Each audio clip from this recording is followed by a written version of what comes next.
Google account ochishni bilmaysizmi? Videoni oxirigacha ko'ring, men sizga Google accountni ochishni o'rgataman. Mana ko'rinyaptimi?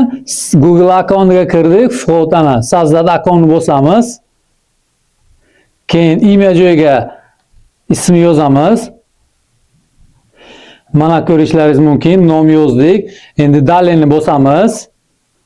Endi bu yerga den rождения messi bilan o'shalarni to'ldiramiz. Endi bu yerga o'zi beryapti. Ikkita tayyori bor yoki o'ziga aloyda qil deyapti. Biza ana birinchi boshidagisini olamiz. Daleni yana bosamiz. Bu yerga ana parol so'rayapti. Daleni bosamiz. Mana. Tamam. Tayyor bo'ldi. Endi bu yerga разрешение доступ beramiz. Mana. Primayu. Mana ochdi. Akkauntimiz ham tayyor bo'ldi. Mana ko'rishingiz mumkin. Play Market akkaunt boshlandi. Ana приложениyaga Libboyga kirishingiz mumkin. Skachat qilib bemalol ko'rishingiz mumkin. Kimga shunaqa xizmatlar kerak bo'lsa, pastdagi raqamlarga murojaat qiling. Sahifamga obuna bo'linglar, like, podpiska bilan podpishka qilinglar.